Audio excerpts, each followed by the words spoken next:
Assalamualaikum, good morning, selamat pagi, topi kuning menarik hati. Semoga harimu menyenangkan dan akal pikiranmu jernih selalu. Dengan kejernihan akal dan kepeningan hati, maka semua bisnis akan nampak jelas dan kita akan bisa membaca semua peluang yang ada di pasar saham. Hari ini kita akan bahas saham KLBF. Ya, Kalbe Farma. PT Kalbe Farma berdiri sejak tahun 1966, merupakan salah satu perusahaan farmasi terbuka terbesar di Asia Tenggara. Kalbe memiliki 4 divisi utama. Pertama, divisi obat resep seperti Capspan, Brainet, dan Bullshit. Kemudian yang kedua, divisi obat bebas seperti Promac, Wood, Rixaquid, Comex, dan Vatigon. Dan ketiga adalah divisi minuman kesehatan seperti Hidrokoko, Extra Jos, dan divisi nutrisi itu Cilkit, Prenagen, Diabetasol. Yang keempat adalah divisi distribusi dan logistik. Kalbe Farma memiliki 20 anak perusahaan, 9 fasilitas produksi yang berstandar internasional dengan 17.000 karyawan yang tersebar di 171 cabang di seluruh Indonesia. Sejak tahun 1991, Kalbe Farma tercatat di Bursa Efek Indonesia dengan kode KLBF. Kalbe Farma ini pemegang sahamnya mayoritas adalah 5 PT, itu ada sekitar 57%. Kemudian saham minoritasnya itu masyarakat sekitar 43%. Kalau dilihat revenue-nya itu memang tumbuh terus, tapi tahun 2017 sampai 2018 itu melambat. Tahun 2019 ini growth 7,4%. memang kalau dibandingkan CAGR-nya memang di bawahnya sedikit, yang 9%-an itu. Kemudian kalau kita lihat asetnya juga terus tumbuh 11,67% tumbuhnya. Kemudian ekuitasnya juga tumbuh 8,6%-an, dan yang ini utangnya juga tumbuh 2,4% atau 2 kali lipat jika dibandingkan utang yang CAGR-nya itu sekitar 12,2%-an atau naik 2 kali lipat. Tapi DER-nya ya masih sekitar 22%-an itu. Nah, kemudian memang naik dikit. Kemudian kita lihat lagi kalau ROE-nya itu juga tumbuh sekitar 15%-an, itu memang di bawahnya rata-rata ROE 10 tahunan yang 20,sekian% itu. Nah, kemudian ROE-nya juga bertumbuh yaitu 12,3%-an, dan ROA rata-rata 10 tahunan itu 15,8%-an. Nah, kemudian kalau kita lihat GPM-nya itu sekitar ini tumbuh 45%-an. Memang di bawahnya GPM average 10 tahunan yang 48% itu. Kemudian kalau kita lihat NPM-nya itu ada 11%, memang di bawahnya NPM average 10 tahunan. Nah, kemudian revenue-nya tadi itu sebenarnya didapat dari mana, atau kita lihat, dan karena bisnis Kalbe Farma ini didorong oleh 4 divisi utama, yaitu obat resep, kemudian produk kesehatan, nutrisi, dan distribusi dan logistik. Artinya di 3 produk utama inilah yang menyumbangkan revenue yang terbesar, yaitu Parasepnya 24%, produk kesehatannya 17%, dan nutrisinya 28%. Memang distribusi dan logistik ini 31%-nya kayak gitu ya. Nah, inilah yang menarik hati Mbah Gisong. Apa itu? KG Bio, PT Kalbio Global Medica, anak perusahaan Kalbe, dikawinkan dengan Genexin Incorporation dari Korea Selatan yang melahirkan PT Kalbe Genexin Biologik sejak semester 2 tahun 2016, dan lokasinya ada di kawasan industri Cikarang. Memproduksi obat biologis dan bahan bakunya, dan merupakan sebuah perusahaan farmasi yang terintegrasi. Obat biologis patennya itu EPO HIFC untuk memenuhi kedokteran klinis di ASEAN, Australia, Taiwan, Timur Tengah, dan Nigeria, lalu Sri Lanka. Nah,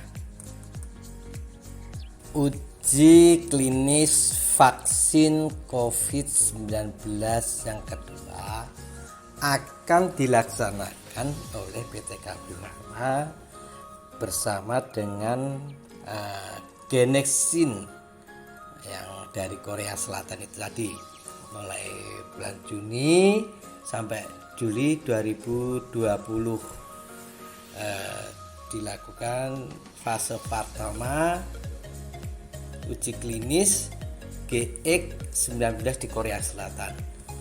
Dan ini perlu koordinasi dengan instansi pemerintah, lembaga riset, akademisi, dan profesi kedokteran untuk yang fase kedua yang nanti diuji di Indonesia. Nah, sesuai standar internasional yang berlaku, vaksin GX19 ini akan melalui 4 fase uji. GX19 ini merupakan pengembangan vaksin DNA terhadap virus corona.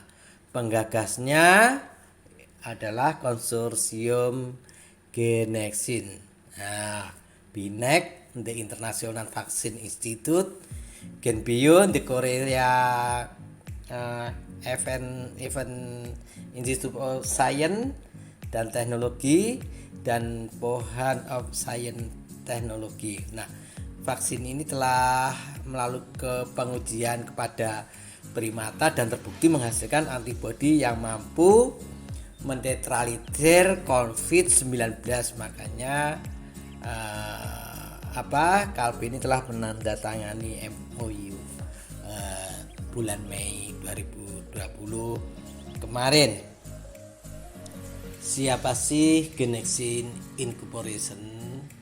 Ada sebuah perusahaan bioterapi terkemuka khususnya obat long acting FC fusion protein berdasarkan platform teknologi HIVC dalam menciptakan biobetter dan long acting biologik serta vaksin DNA. Genexin ini memiliki alur proses yang kuat di tahap klinis dan praklinisnya. Genexin berlokasi di Pangyo, Tekno Lembah dekat Seoul, Korea, dan terdaftar di Kosdaq. Lockdown dan PSBB kini telah dibuka. New normal kini telah berlangsung. Normal di mana kita melakukan aktivitas seperti biasa dengan tetap menjaga protokol pemerintah tentang pandemi COVID-19 agar tidak menyebar lebih luas.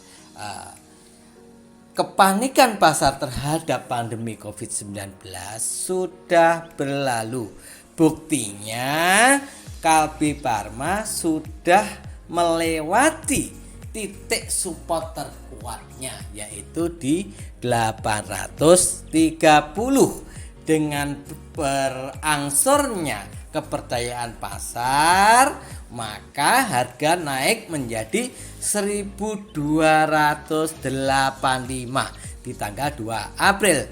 Meski tanggal 9 April sempat terkoreksi lagi di 1085. Kemudian tanggal 30 April itu mantul lagi sampai 1500. Akhirnya tanggal 10 Juni kemarin menyentuh harga menembus di 1520, meski hari ini closingnya di 1470. Lalu bagaimana teman-teman yang sudah memiliki posisi? Adalah T-sell pertama di 1520, T-sell kedua 1690, T-sell ketiga di 1790. Kemudian kalau ingin sell santai di 1860. Dan kita memiliki target swing di 1920 sampai 2000. Lalu teman-teman yang belum memiliki harga posisi bagaimana? Kalau di 1470 tidak dapat, maka langsung HK antrian di closing. Kalau nggak dapat jangan dilepas. Kemudian ada di ARB-nya pula. Lalu kalau suatu hari nanti diturunkan di 1285, ya silakan beli. Kalau diturunkan 1085 juga silakan beli. Apalagi kalau diturunkan, jika dilihat secara foreign flow, ya begitu-gitu aja ya. Baiknya untuk pengetahuan saja ya, kayak gitu. Yang hijau itu artinya forenya inflow, yang merah forenya outflow. Nah, kalau secara retailmologi melihat 5 broker yang transaksi besar itu ya biasa-biasa saja secara retailmologi. Nah, kalau kita lihat secara data KSE sampai terakhir tanggal 29 Mei kemarin, kalau kita lihat posisinya antara lokal itu ada 36 miliar saham dan forenya ada 10,8 miliar. Artinya kekuatan lokal 3, kekuatan asing 1. Nah, kayak gitu.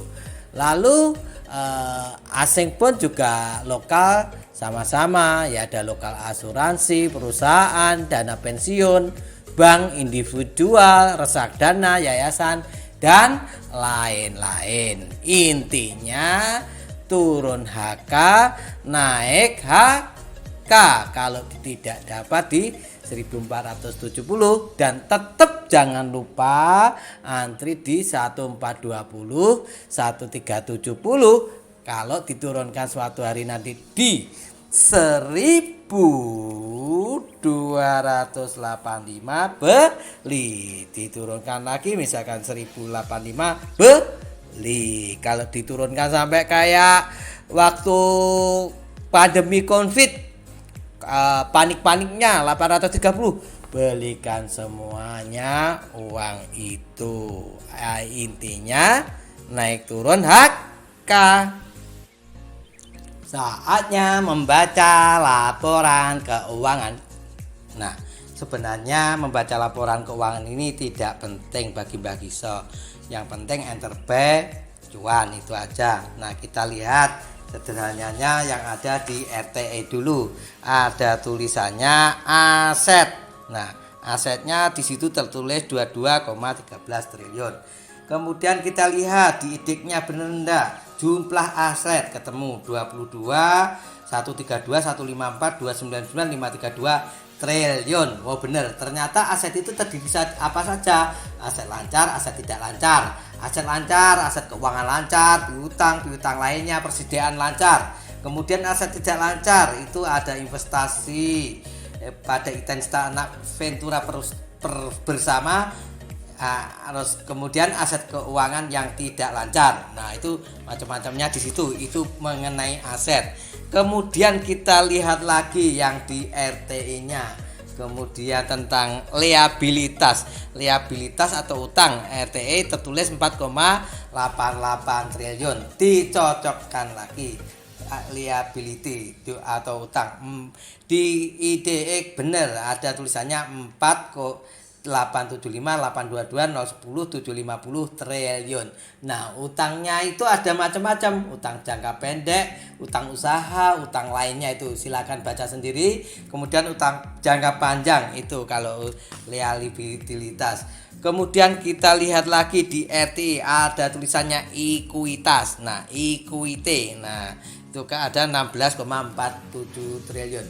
Kemudian di sini cocok jumlah ekuitas yang diatribusikan kepada pemilik intensitas induk 16 triliun 437 431 134 691 rupiah. Nah, seperti itu. Kemudian kita lihat lagi di net profitnya, dilihat di situ net profit 669 di RTE 27 miliar. Kita lihat lagi di IDX ya, 699 miliar 269.022.353 rupiah.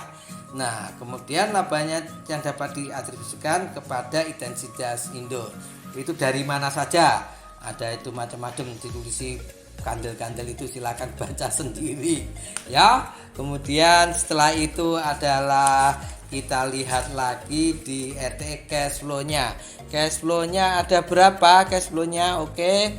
Cash flow-nya 721,34 billion.